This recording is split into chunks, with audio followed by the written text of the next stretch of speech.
Some places never cease to amaze, no matter how many times they are visited. Following an impromptu trip to Maryland, we found ourselves at the Smithsonian National Air and Space Museum, the Stephen F. Udvar-Hazy Center outside Dulles International Airport in Fairfax County, Virginia. Though our team has been here before, today's visit proved to be unique, with amazing trips into history with stories from the outstanding Smithsonian staff. Please join us as the trail hunters explore this astonishing American treasure. Hello everybody, we are in Herndon, Virginia, outside of Dulles International Airport, and we're here to see, with an honorary trail hunter, my father David, the Smithsonian Air and Space Museum. This is the second one. When did they build this? I don't remember. We can find out inside. Yeah. And this is my favorite of the two air and space museums. They got a whole lot more aircraft. It doesn't have as many exhibits as the original one in DC, but there's just a lot more aircraft, a lot more historical aircraft. It's just cool. It's way cooler than the one in DC. And it's much, much bigger than in DC. And I actually don't know if we're going to be allowed to film in here, so this will be a really short video if we can. So anyways, yeah, be back. So yes, filming is allowed. Here's the front entrance, and you come in, walk across this upper deck, and this is what it opens up to.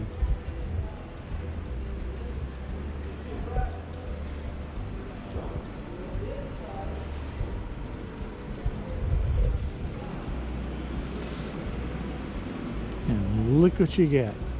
There's the SR-71 Blackbird.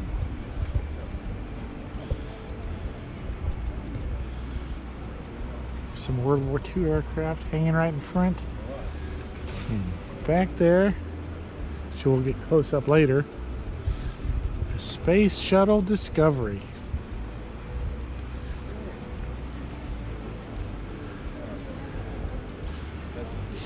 That was the shuttle. It was the last one to fly, wasn't it? Wasn't the last shuttle flight Discovery there? They used to have. Yeah, Enterprise was here a long time ago. They swapped it out with, I think, with the last one. Yeah, Discovery. Yeah, now I have an old, funny story of when the Enterprise was here. Cheyenne is really little, maybe 3 or 4. And well, you'll see it better when we get up there. There's really not much of a railing around it to keep people out of it. She decided to dart right underneath the space shuttle and did not want to come out. So I had to go underneath the space shuttle to go get her. I'll never forget that memory. I thought I was going to be in so much trouble going underneath the space shuttle. But yeah.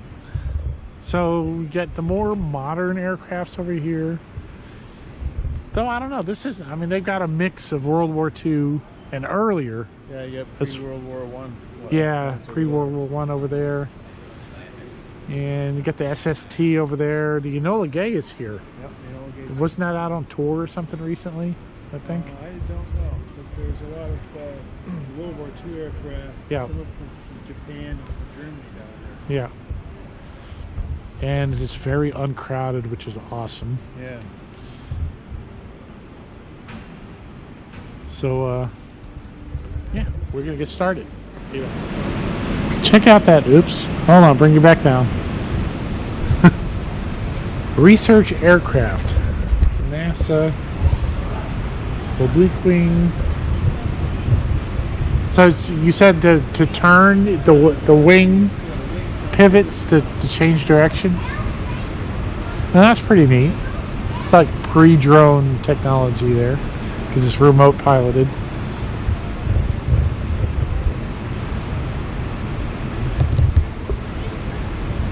Here's an old seaplane, which I'll get the history of when we get down there. I know there's a history to it. Just can't remember what it was, but yeah. Oh, and we found out that this place was built and opened in 2003. Yep. And these are probably what? Vietnam era? Yep. Some of the Vietnam era. That's not. No, that's the Cobra gunship there. I think that's still in the inventory. Most of these are probably still in the inventory, but they were most now around the Vietnam War. Yeah.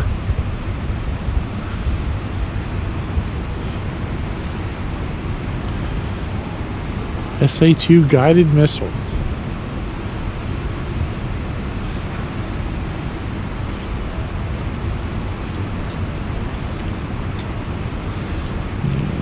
And Republic F-105D. That's Vietnam. Yeah. I like how they maintain the pilot's name across the cockpit. To me, one of the most interesting aircraft here is this one. That one there? Not the Blackbird? That's No. a Corsair. That's World War II era. Yeah. You see how the wings are bent. Yeah. Right about where the bend is in the wing, it actually folds up on both sides For a carrier? for carrier Yeah. duty. In fact, you can see the carrier hook on the back. Oh, yep.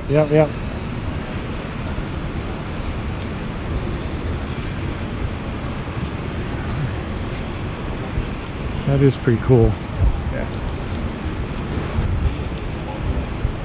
And here it is, one of the highlights of this museum. SR-71 Blackbird. Isn't it still the official fastest plane ever? Known. Yeah, known. Known. Publicly known. Yeah.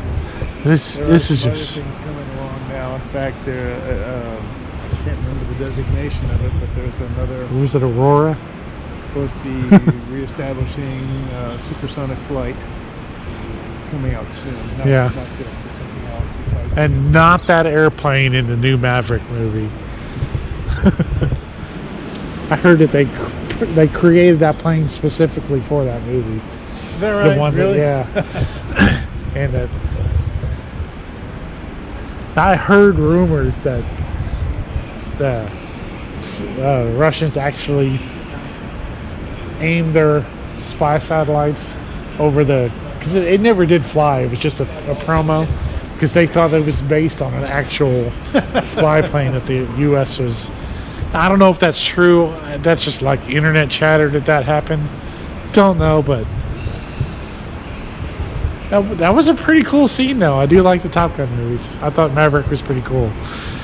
But this thing is just awesome. I did see one of these fly Really? when I was stationed in Omaha at Offutt Air Force Base. One of these aircraft retired at that air base because there's another Air Force museum there, Yeah. and that airplane is now sitting in the museum. And of course, he had to do some flybys. Yeah. And one of the last flybys, he came down over the runway. I mean, he was 100 feet or more above the earth, and he's giving everybody a show. And when he hit the end of the runway, he nailed it. And he climbed straight up and disappeared. Just disappeared. Dang. I don't know how many miles up he went, but you couldn't see him. Next thing you know, he's coming down the other end of the runway and coming in for landing. That's awesome. This thing is amazing. I love just sitting here for a minute, taking it in. That and the space shuttle. And when we get over there. Yeah. Of course, if you've seen the Transformers movies, was this a Decepticon or an Autobot? I don't remember. I'm not a Transformers fan, but I did see that one movie. And this is one of the. But the contours of the wings are very interesting. That's not a defect. That's Right. how it's actually designed. Yeah. And I met one of the pilots of the SR-71. And he described, if you come up to the front of this and you look at the cockpit, there's barely enough room for a small man to sit in it. And he said when you were flying this thing, the vibration was so great on the inside at times that your helmet was rattling against the canopy. Whoa. Didn't you have to be under a certain height in order to be a pilot for this thing? I think you could be. I don't even think you were allowed to be in there if you were 6 foot. Because that's, if you look up here, that's a very small cockpit. And you're jammed in there pretty tight. Did it have a co-pilot? No. No, because I was wondering. That looks like a second canopy there. I think that was, they might have used that for sensors or cameras or something. Oh, yeah. But a lot of the equipment was actually in the underside of the... Yeah, because that's probably what? A camera right there, maybe? I don't recall what they are. A lot of the sensors and the cameras would be on the underside of the airplane. Which would make sense. And this is basically a huge fuel tank. I mean, look at the size of this thing. Yeah. Look at this thing going. It's basically a big fuel tank. And when it's sitting on the ground, getting ready to take off, leaking like a sieve. Until it gets up high enough and the pressure keeps it in. And all the seals seal up. Then it's tight. Well, interesting piece of trivia there.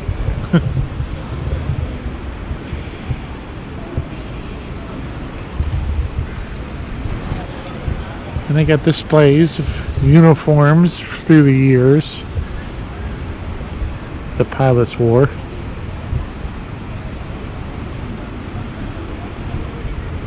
Oh, SR-71 survival kit. Yeah. If you made it. You got back to the ground.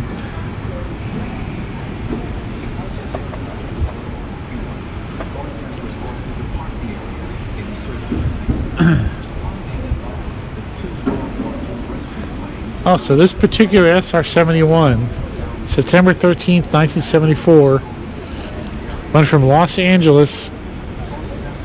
London to Los Angeles in 3 hours, 47 minutes, and 36 seconds. Average. It would have arrived before it left. Yeah, true. That's 1,436 miles an hour.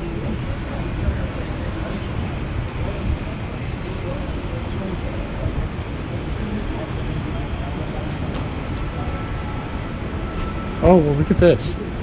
It says on March 6, 1990, this SR-71 ended its service career with another record-setting flight. You have the two pilots, Lieutenant Colonel Ed Yielding, Lieutenant Colonel Joseph Vigito, flew from Los Angeles to Washington, D.C. 1 hour, 4 minutes. That's as long as it takes me to get from my house to Knoxville. Yeah. Well, That's about how long it took us to get here from Brunswick. Yeah. After landing in the Washington Dulles International Airport, oh wait, that's a speed of 2,124 miles an hour. And then they taxied it into where it is now to be a part of this museum. That's crazy. There's a route that the plane took to get from London to LA. Probably can't see it. There's two routes here that they're talking about. That's pretty cool. Be back.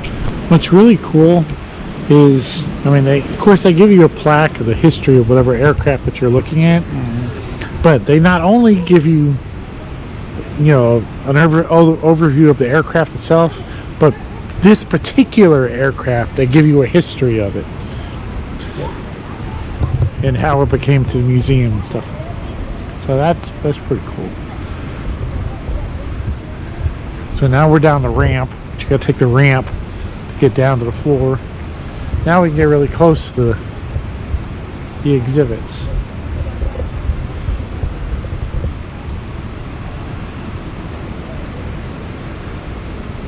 Man, this one looks like it was well used.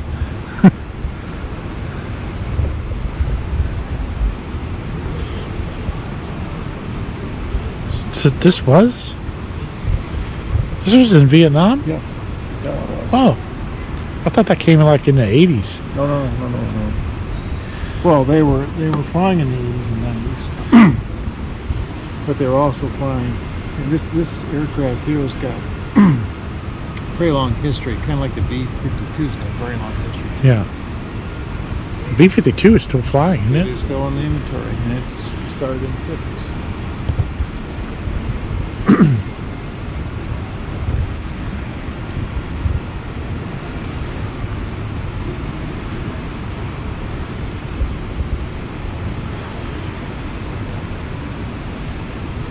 So this was in Korea. This was Korea ending, yeah.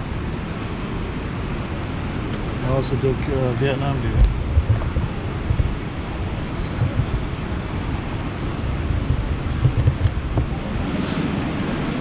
And this is what, a troop transport here? Mainly? Maybe?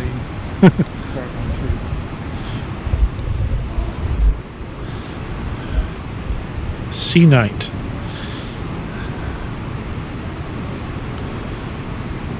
First turbo assault helicopter. Yeah. Okay, so Troops. okay.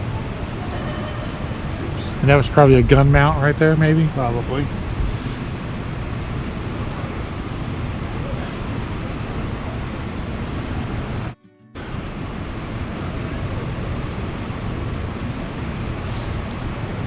So it says probably April 1975 on there. When did we pull out of Vietnam?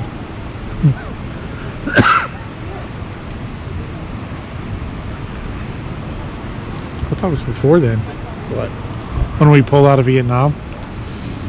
I remember the exact date, but it would have been real.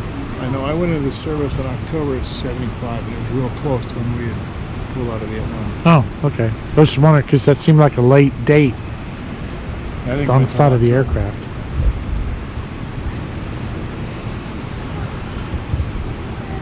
Oh, we was in Afghanistan too. Wow.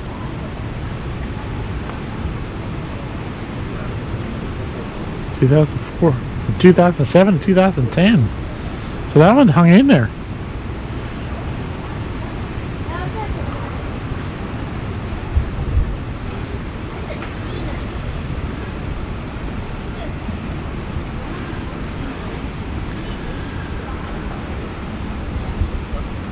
Here's our B-52.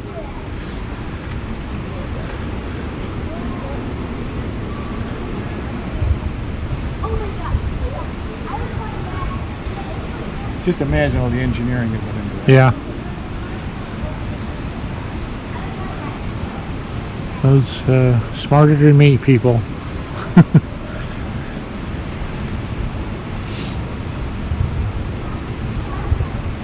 Now here's that seaplane. Look how it's still got damage to its wings and stuff. I know there's a reason for it. I can't A lot remember. of that's just deterioration. Yeah, that could be, yeah. I imagine this is going to wind up in a shack getting restored someday.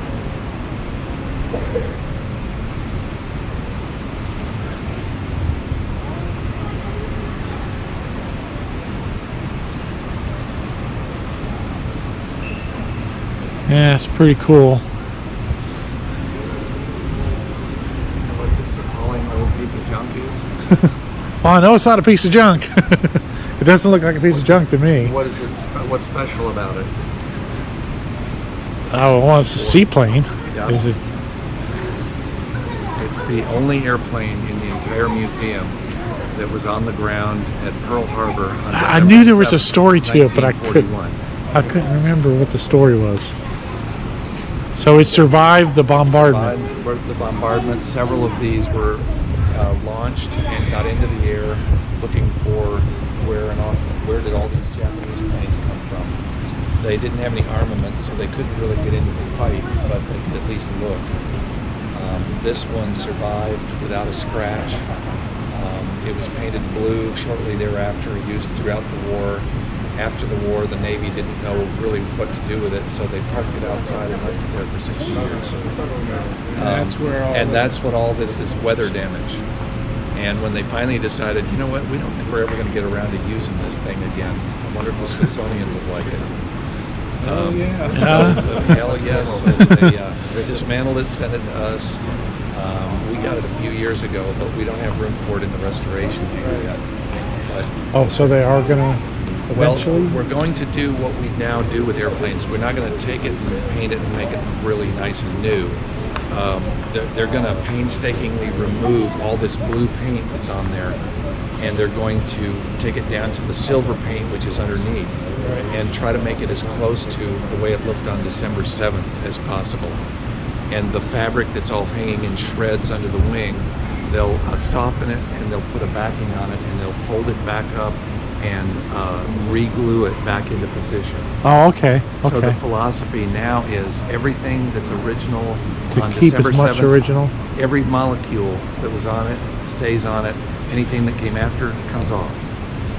Okay, so they're gonna take it back to Pearl Harbor. Take it back to December 7th. There's another airplane they've been working on for years, and it's going to take a few more years. So they're not really giving a good estimate on when they'll get to this one, but it's going to. It's when they get there. Don't come back next year. At least it's not in the weather. Right. Right. We do it. We have 3 levels of restoration. We call it conservation, preservation, and restoration. And conservation just means getting it indoors out of the weather. Right. That's all that is. Preservation is to put preservatives on it, but don't paint it or change its appearance in any way. Just make it stable Right. for the long term. And then restoration means taking it apart, repainting it, and all that. But we don't do that anymore, other than the way I described it. So this one, it had a yellow diamond-shaped thing on the side, and the paint is fading away, and you're starting to see that diamond-shaped thing again. And there was a red stripe around the back. It's right there, Oh yeah. and the red stripe is barely see it here. And you can see a picture of that very airplane there. Yep. Yep. So this is what we'll try to make it look like, but only by using the paint that's on it now, not repainting it. So to bring the old paint back to the surface. Correct. And that's what they're doing back in the restoration hangar. They've pioneered new restoration techniques where they can literally take layers of paint off, just such a small layer that they can take it down layer by layer. Oh my God. And they can take it down to any layer they want. This is one of my favorite planes in here. I don't know why, it just is. I love this plane. It's very cool. It's very historic. Yeah. But it's been a few years since I've been here, so I couldn't remember what the story was of this plane. Anyway, well, you'll enjoy. Yeah, I love coming here. Thanks for the time. Appreciate it. Yeah. My pleasure. Be back. Saberjet. And I wonder what this is.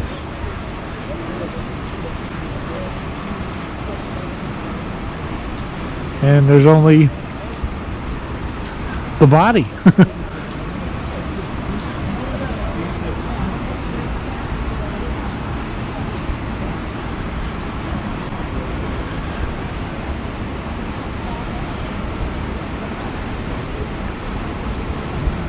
Let's see a sign for it. Because that's for this. Shoo, shoo, shoo, baby.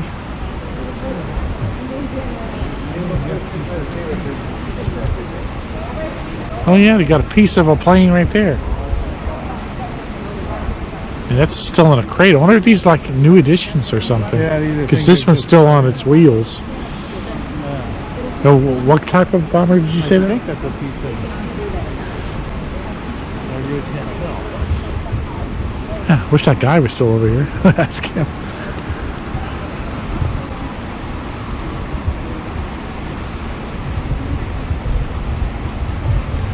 Yeah, check out that Coast Guard helicopter above us. I don't know what kind it is, but it's cool.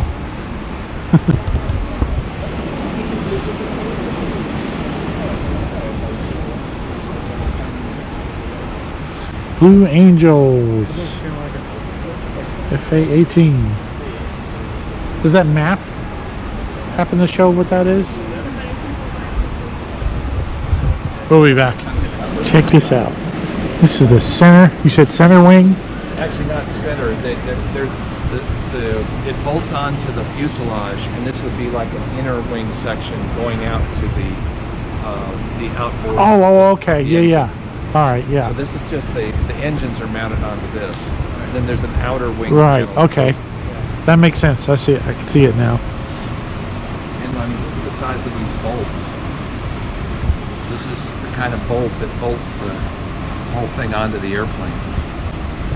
You get all the hydraulic lines. Yep. and- Yeah, electric line. Yeah. All that has to be connected. All this is going out to the engines. Yeah, and this is all for that B-17 right over Right, there. Yes.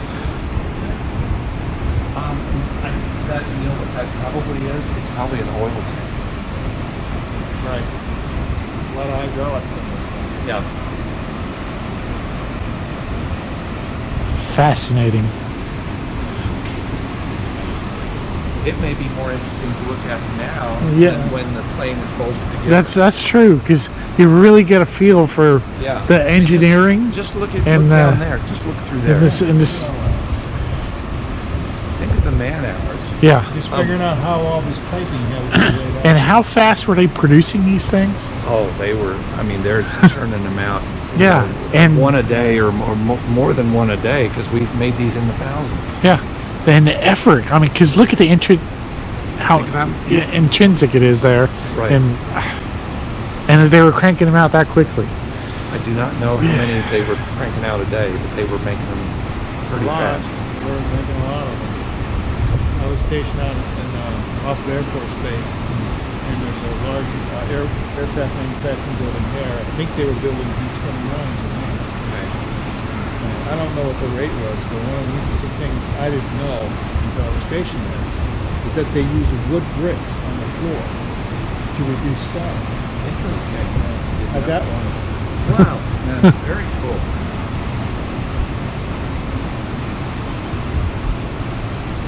Love it. This is So this big thing here looks to me like it's like an aileron. Yep, Right, the right. Yep. which should be under there.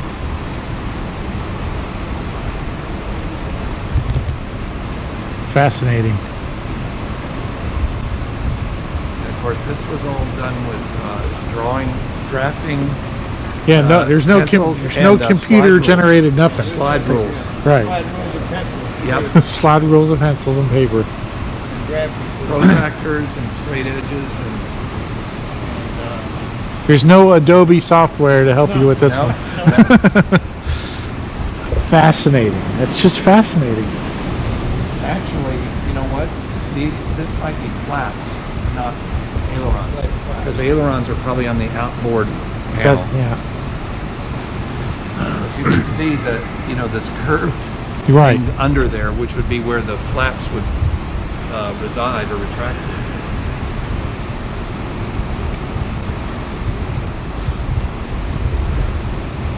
Okay, I'll be back, y'all. Well, so this one, does that mean it was stationed on the carrier, the Abraham Lincoln? Probably. And it's pretty cool. F-14, by the way.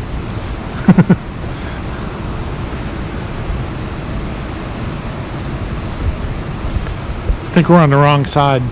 All the info plaques are on the other side. Oh, yeah, I see what you mean. Yeah. Want to go down the center? Come on, yeah. Yeah, we can come around. We're already halfway down this way.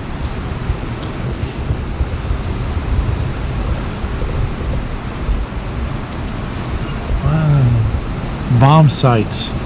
Some of the equipment that was in some of these planes. These are different kinds of bomb sites. Torpedo site, bomb site.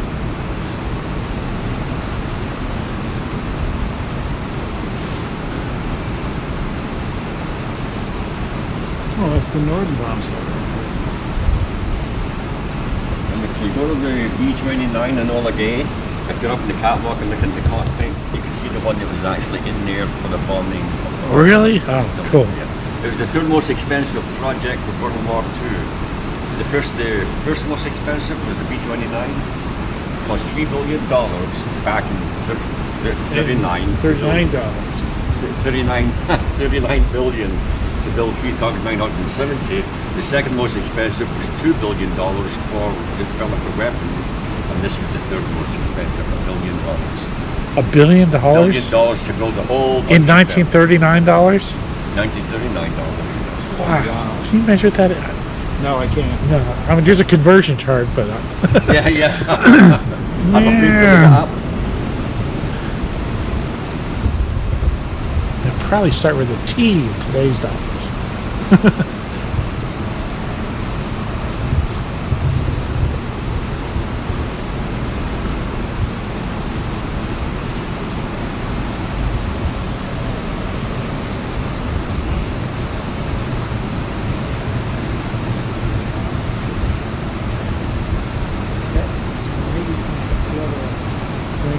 Folds up. Yeah. Forward. I mean, that's what's cool about it. I mean, coming back to this museum, because you never know what's going to be new on the floor between your last visit. It's been 2 or 3 years since I've been here. Yeah. And yeah, so, like that B-17 was. It wasn't even on the premises Gonna then. walk around behind it. Yeah.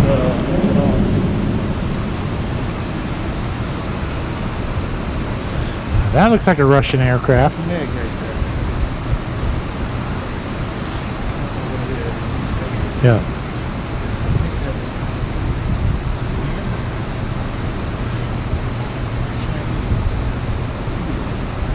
I don't know. I have to go to the info thing. Now, this looks like a little bit bigger version of that helicopter we flew in Gatlinburg. It's just a tiny little helicopter like this. Yeah, I don't know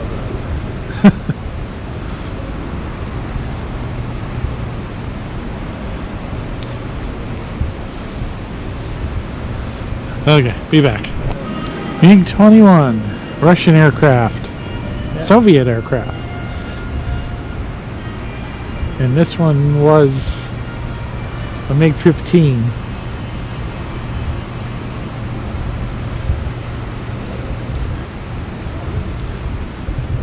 It's F4.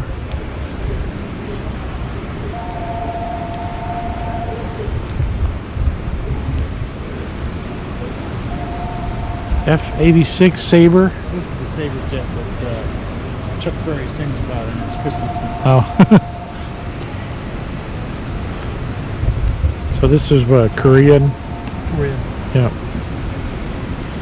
And that would fly against, let's see, the MiG 15 in here. Is that what that was?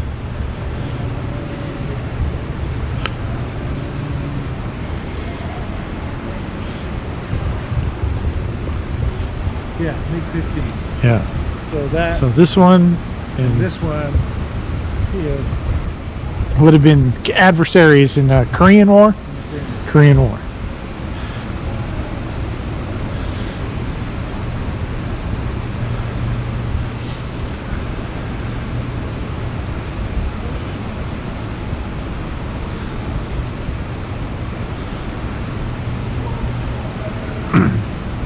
Lockheed T-33 Shooting Star.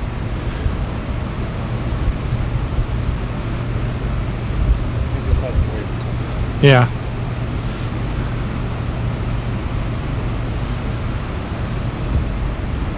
This aircraft has never been painted and has a highly polished natural metal finish. This was a training aircraft. This particular one here.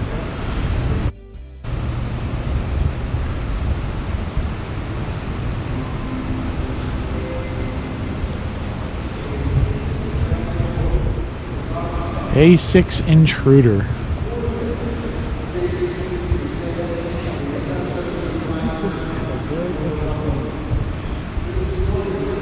another Korean era. Yeah, it's low altitude. Wow, it even flew in Desert Storm. Yeah. It was around for a while.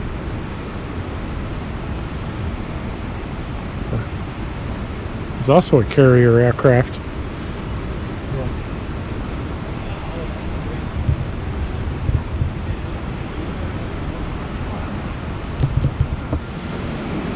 34 years, the A-6 Intruder was the backbone of Navy and Marine Corps attack aviation. Capable of delivering conventional and nuclear weapons to targets in any weather, day or night. When the intruders were inbound to target, there was no place to hide. Well, that was the hyperbole. Yeah. But, and you see the weapon mounts there. Yeah.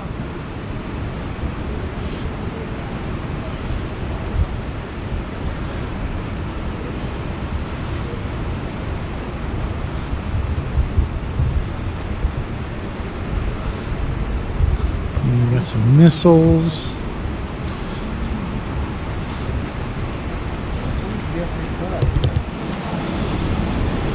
Lockheed Martin X-35. Should take off vertical landing. Whoa, vertical landing? Yeah. How did that work? Oh, I can.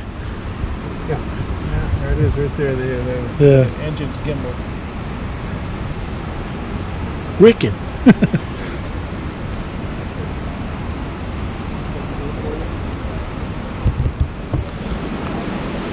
Okay, be back. So this Grumman EA-6B Prowler. Wow, it's on duty since 1970 to 2019.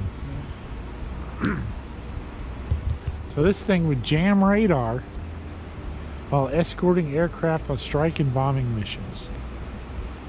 And it was carrier based. Yeah, yeah. Yeah, usually when they have the folding wings, correct? That they're carrier based?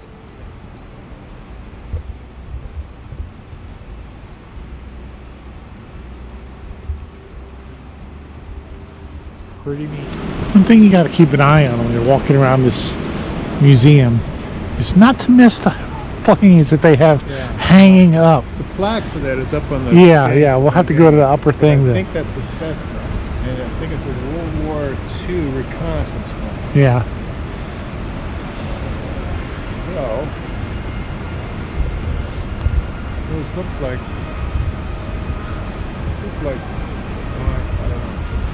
I don't know. I guess we'll find out when I get up there. Wings full of storage. Of course, we saw those World War II fighters over there. There's several more when we get on the other side.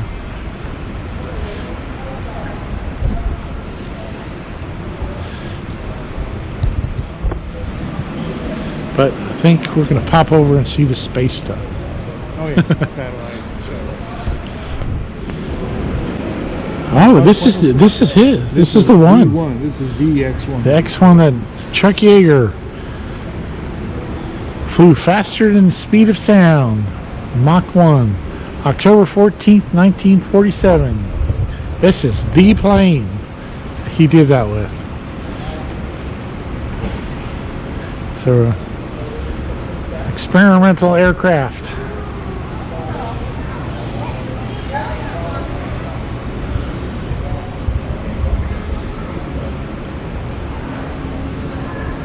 Man.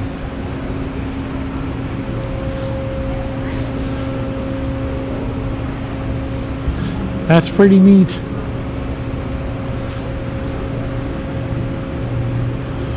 The X-1 was designed as a research aircraft for the U.S. Air Force. Can you imagine? Being stuffed in there. Yeah. Flying faster than the speed of sound. Crazy. Yep. And wasn't this suspended from an air? I mean, it didn't take off from the ground, right? I think It was just, it was dropped from the Yeah, plane. you can see the mounts right there, I believe. Yeah, it didn't take off from the ground. The landing gear is real just for landing. Yeah. It didn't take off anything. It dropped from, probably dropped from the B-52. No, the X-15 dropped. I don't think the X-15. I don't know. And look, here's a German Messerschmitt. Now this is a World War II German jet craft. I think it was a jet. Oh, it's Oh, rocket powered. Rocket powered. What is the building at the Naval Academy for general purpose building they used to use? What a goofy looking, snubby little airplane. Yeah, I would say when we got it,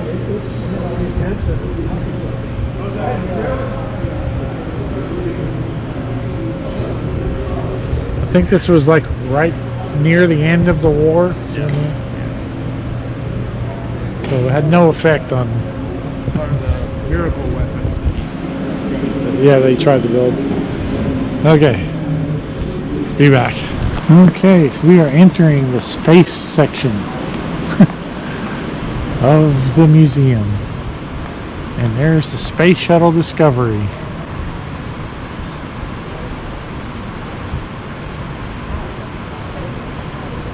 I know one, I think it, didn't this, I think I saw somewhere it flew 40, I don't know. 48. I know one of these plaques tells, including the last one.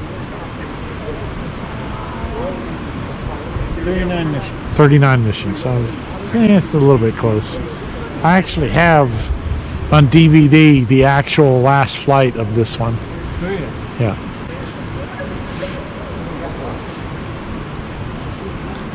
And I was bummed. I was, yeah, on those tiles.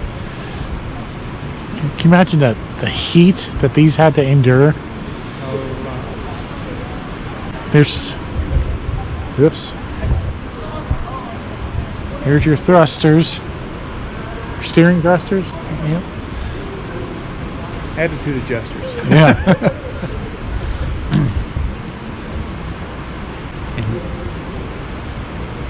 the size of it, it's just that you don't really get a scale of the size of this thing until you're standing right up to it.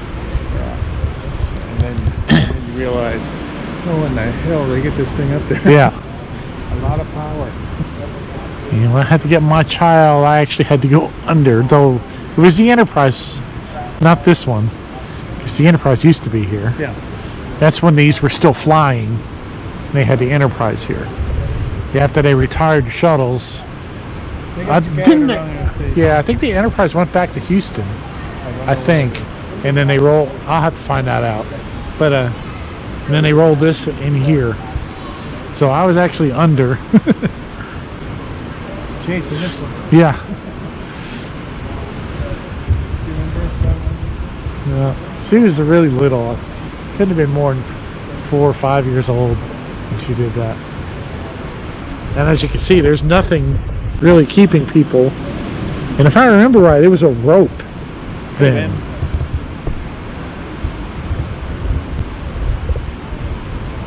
But I didn't get in any kind of trouble. No one said anything to me. Of course, they could see I was chasing a child, so.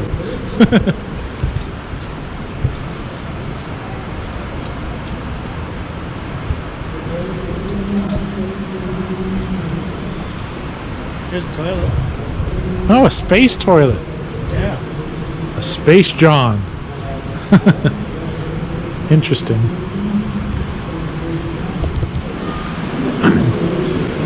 I hope this is going to show the cockpit. No. Looks more like a shuttle locker room. I thought it was going to show a simulated cockpit.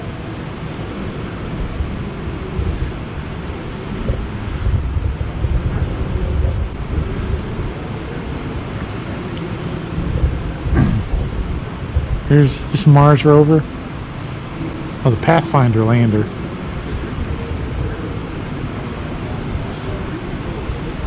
Of course, these are all like models because the actual craft are still on Mars.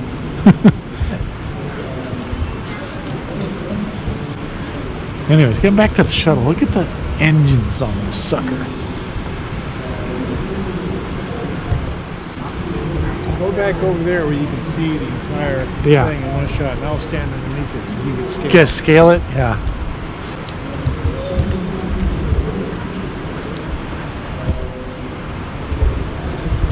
Okay, there's my dad standing underneath the booster rockets, or the main engines, not the booster rockets, of Space Shuttle Discovery. This thing is huge, but it's awesome. Completely awesome. I was sad when they announced that they were going to stop flying these. So I always loved watching them. Oh, for you, this was the space. Yeah. And now we're relying on people like Elon Musk to get our stuff up into space. And that's not very reassuring.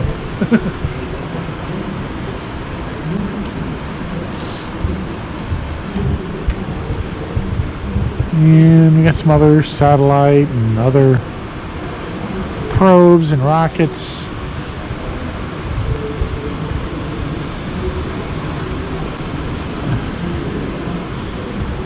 Of course, isn't there or like a little trailer after they came back from the moon, was it?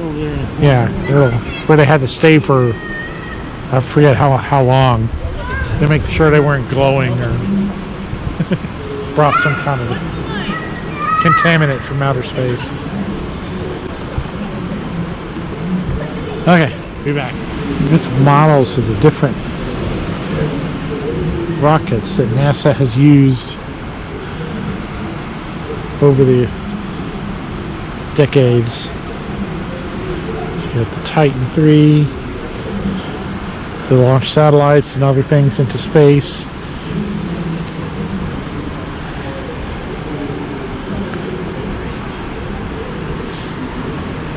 Let's see, there's this European Space Agency rocket. This is Korean, the Nuri rocket.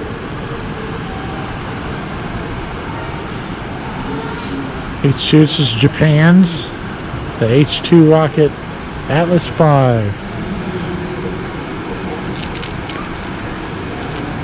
US, 100% success rate. Been launching since 2012. Delta 4. Another 100% success rate rocket.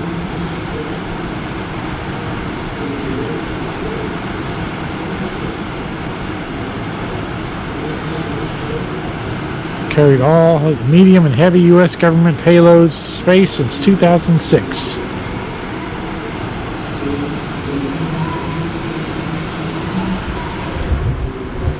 Pretty neat. Be back. And this was how the intelligence community would analyze the data, imagery data, coming back from the SR-71 on camera film. And it would observe it through this machine right here. And you would kind of, you'd set one spool, you'd set the spool up on one side and feed it through, and then you'd crank it up on the other side, and you'd kind of look at the series of pictures that were being taken by the SR-71. And where the SR-71 was flying, that's where you were doing your intel collection of. So this is one of your first, you said that one of your first assignments in the military was working on a computer system that was supporting the analysts that were looking at this stuff, writing reports and putting them in the computer. Wicked. MLT 1540 light table. It's kind of boring when you think about it. But that's what somebody's standing there all day long and just look at pictures. From the SR-71. And write reports. Well, that's a pretty cool connection. Family connection there.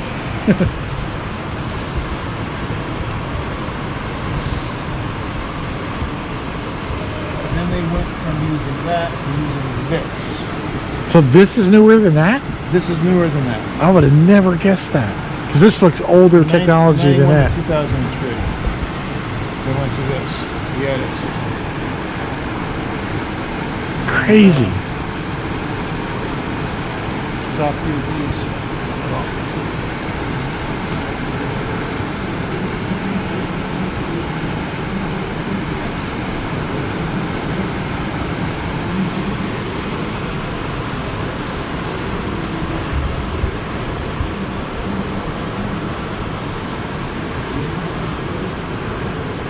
Control data. CDC 3800 computer. Control Data Corporation. Ah.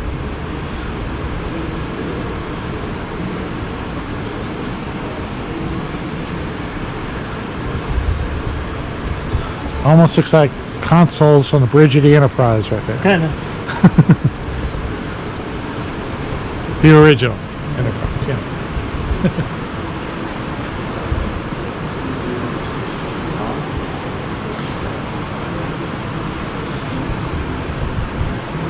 Model rockets.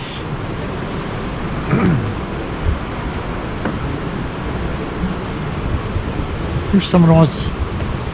One of the things that he used to do with Ian when he was a kid, they would build these rockets and fly them. Those things would really get up there.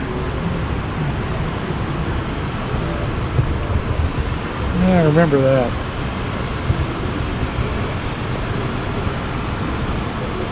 You can still buy those kits. Yes, yeah.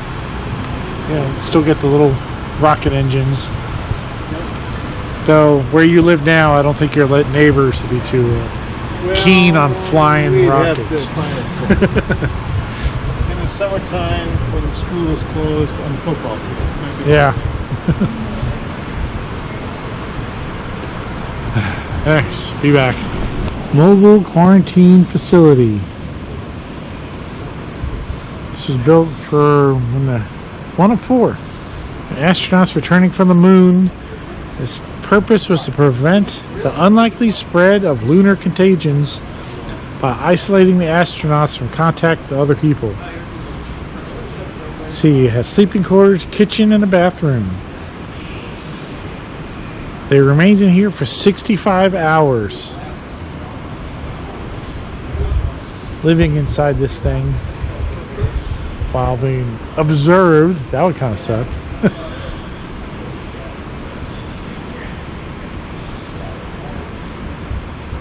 Here's some space toys.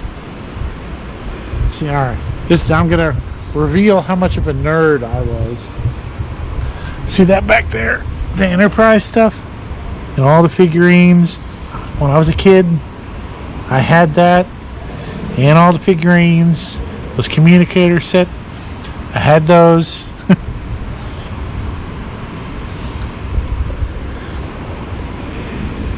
I had no idea what happened to them.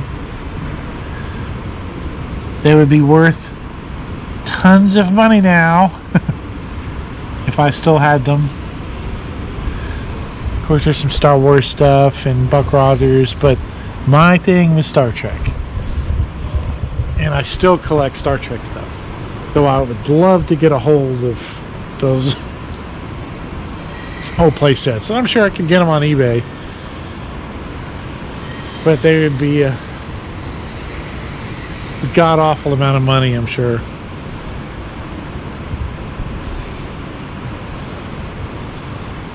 And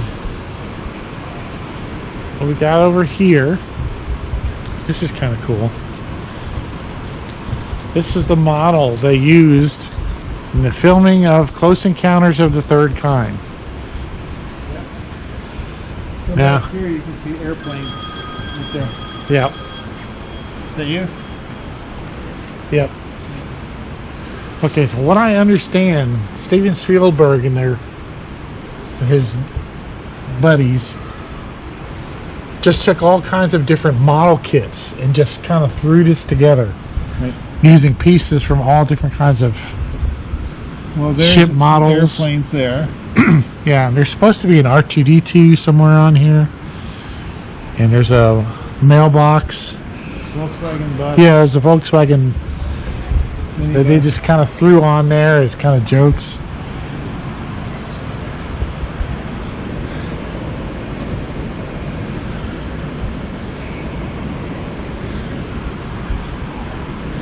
And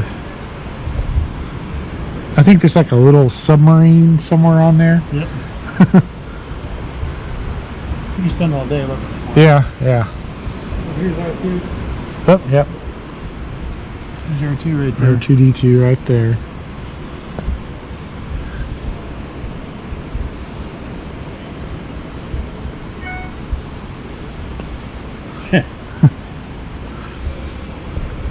Pretty cool little sidebar. Yeah. Other shots of Discovery right there.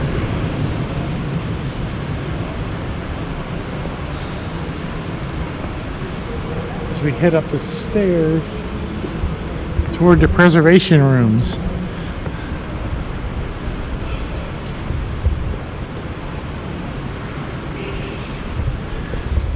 This is one of my favorite spots in the museum, because inside here is where they are restoring aircraft.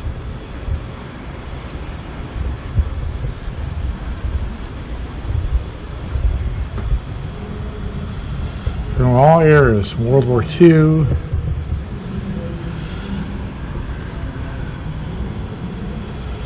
I think there's one on the other side that's from prior to World War II.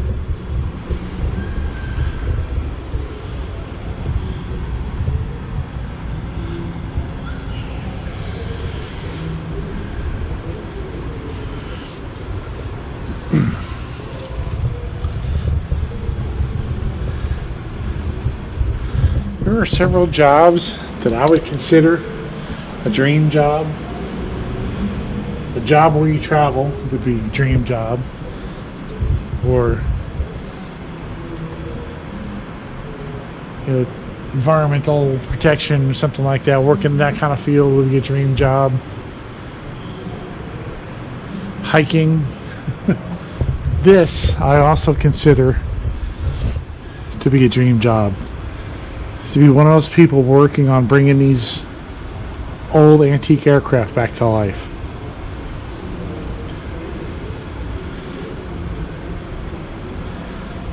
That would be awesome. And there's plaques around the front side that give histories of most of the aircraft that are in here. But yeah, these guys have a dream job. Okay, be back in a minute. Check that out. It's an X-15 from the late 50s.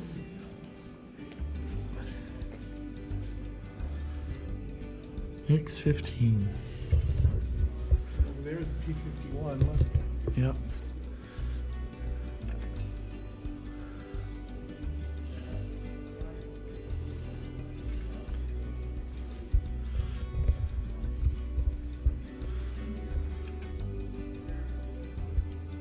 Wow.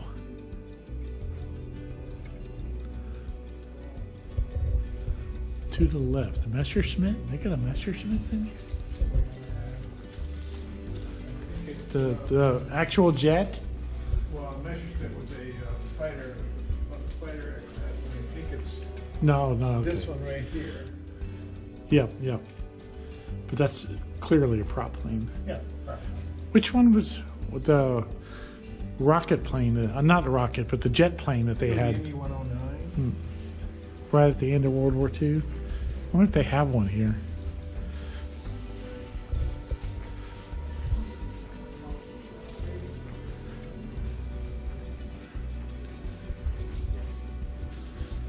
Yeah, Did I- X-15. Yep. X-15 research This plane. plane flew to 4,526 past Mach 6.7. That's faster than that. Yeah, X-1 only did Mach 1. This did almost Mach 7. What did the SR-71 for? Oh, well.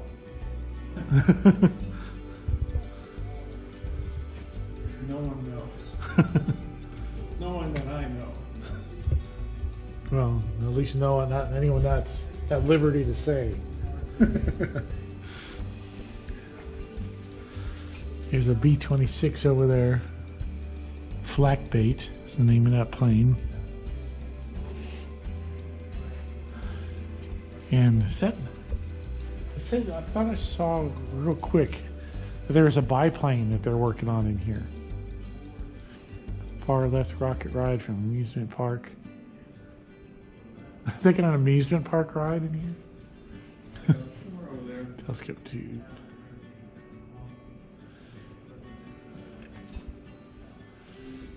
Flown in World War II. I think that might be the biplane right there. Yeah, it was down here last time we were around. Here's, down here. Yeah, all that wood frame thing. Yep. It's that biplane. I only caught a glance that it said that there was a biplane out here.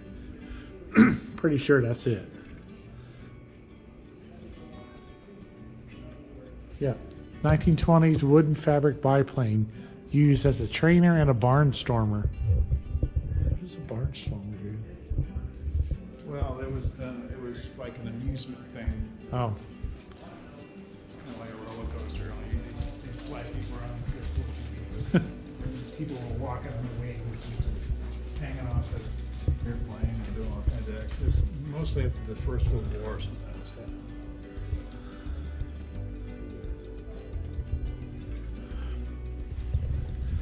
Okay, be back. The Smithsonian Air and Space Museum is massive, and we couldn't contain all there is to see in just one video, so we decided to split it into 2 parts. Trust me, part 2 you won't want to miss, as it will contain a special feature covering the Enola Gay, the B-29 bomber that dropped the first atomic weapon over Hiroshima, Japan. It was a day I'll never forget. Stay tuned for part 2. So from our family to yours, we wish you health and happiness, and we'll see you all out on the trail.